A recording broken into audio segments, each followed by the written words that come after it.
Good morning student. Today our topic is dual behavior of matter and Heisenberg uncertainty principle. First of all I explain the dual behavior. Dual यानी two different behavior represented by any one of the matter.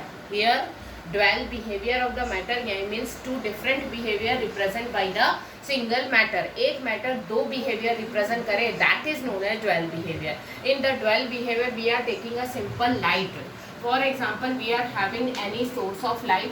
Okay, any source of light, it may be sun, it may be bulb, it may be torch, any of the source of the light from which the light is emitted, वहाँ से light emit होती है. Okay, now what we are doing when we are getting this light, when the light emitted from the source, the light showing their behavior in the two different manner. What are they? First is in the form of wave and second in the form of particle. First in the form of wave and second in the form of particle. Wave means it move या it propagate like this, and this movement is known as continuous motion. Okay, if the light emitted in the form of particle, it means it move like this, one by one particle emitted from the source of light, and this movement is known as discrete. This movement is known as discrete because because when the particle is emitted we see the interval in between of them, so one by one particle is emitted from the source of light, and that kind of motion is known as the discrete motion. It means when the light behave as a form of wave, it show the continuous motion, and when the light emitted in the form of particle, it show their discrete motion. These particle, actually this particle is made up of the bundle of energy or packet of energy like this. This is the bundle of energy. Inside of it some energy is filled inside of this bundle, and this energy is known as quanta. This energy is known as quanta, and this energy bundle, packet or particle is known as photon. What the name of this? This is the photon. Photon नाम इस particle का नाम है. When the light emitted in the form of particle, it show the energy bundle or packet, it move like a discrete motion, and name of this particle is photon. So the light is a single matter, but it represent the wave behavior and the particle behavior both. So this is considered as a dual behavior of the matter. And which effect of light represent the light? ये support the wave nature of the light. Light का reflection of the light. Second one is refraction of the light. Third one is polarization. Okay, this kind of effect support the light is move like a wave, या light is behave like a waves. Okay, but some effect which represent the light, या which support the light behave as a form of particle, like black body effect.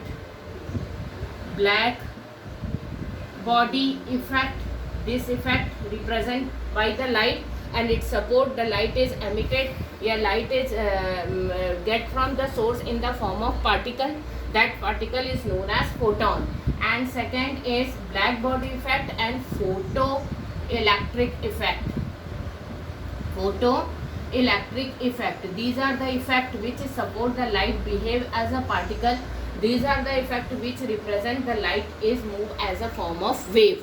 So the light is a single matter, but it behave, it shows the two different behave. First one is the wave, second one is the particle. So it is known as the dual behavior of the light.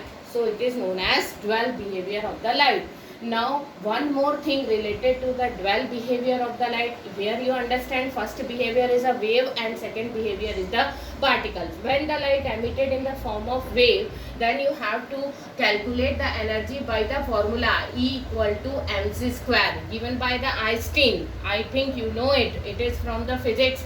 E equal to mc square, where E is the energy, m is the mass, and c is the velocity of the light.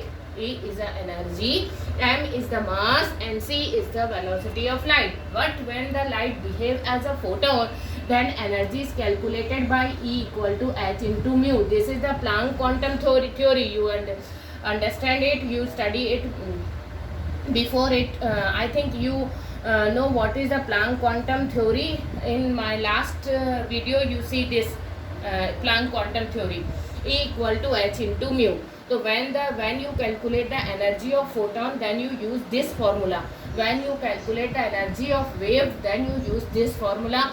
This formula is given by the Einstein and this formula is given by the Planck.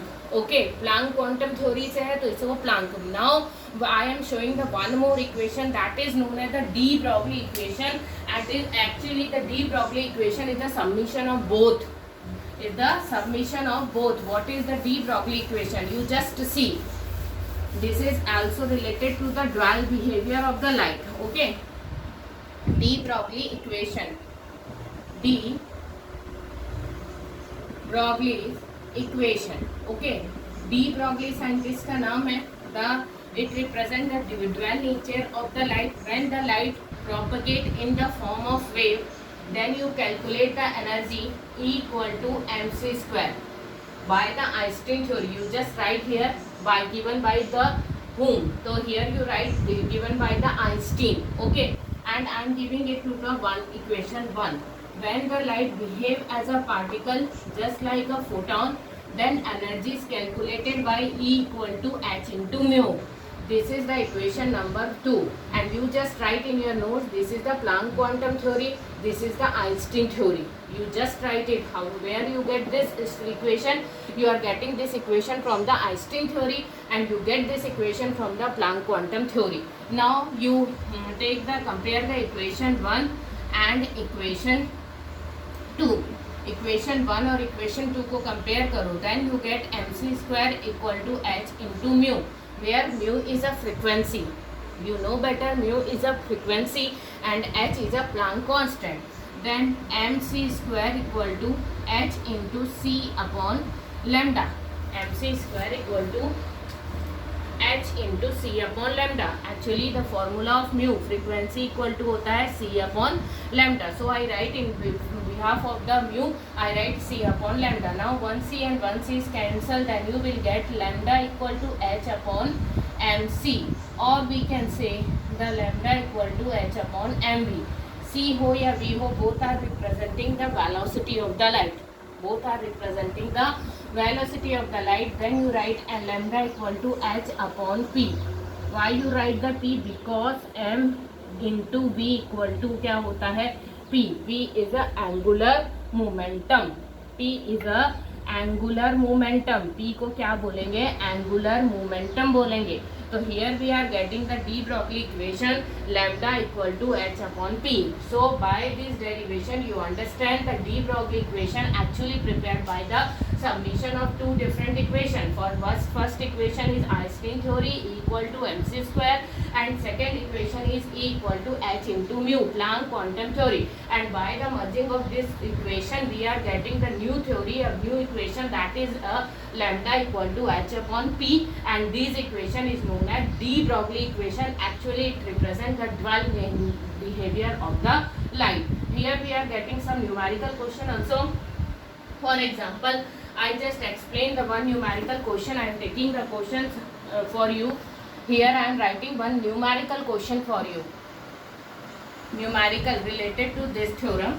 For example, suppose the wavelength of the ball. Question है, suppose the wavelength of ball of mass कितना है? 0.1 kg. 0.1 kg. Moving a velocity, this is the question beta, 10 meter per second. Okay, so you need to calculate the lambda. Lambda means होगा wavelength. You need to calculate the lambda of the ball having the mass 0.1 kg, velocity 10 meter per second. Then you have to use the formula lambda equal to h upon m into v. Lambda equal to h upon m into v, where h is a Planck constant and value of the Planck constant is 626 into 6.62. Lambda equal to 6.626 into 10 to the power into 10 to the power minus 14, 34, 10 to the power minus 34. Mass is given 0.1 kg and velocity also given 10 meter per second. Okay, then after the calculation you will get the answer 6.626 into 10 to the power minus 34 meter. So this is the way to use this formula for solving your numerical question. Here you need to calculate the lambda having the mass and velocity. Then you have to use this formula, lambda equal to h upon m into v. Put the value of h 6.626 into 10 to the power minus 34 and the mass is given 0.1 kg and the velocity is 10 meters per second. After the proper calculation you will get the answer 6.626 into 10 to the power minus 34. Okay, so by this method you have to calculate the lambda and you solve some more question related to this. Okay, so now Heisenberg uncertainty principle I explain in the next class, because in that principle you are required to solve the numerical question also. Today I sent some assignment or some notes related to this topic also. Okay, thank you.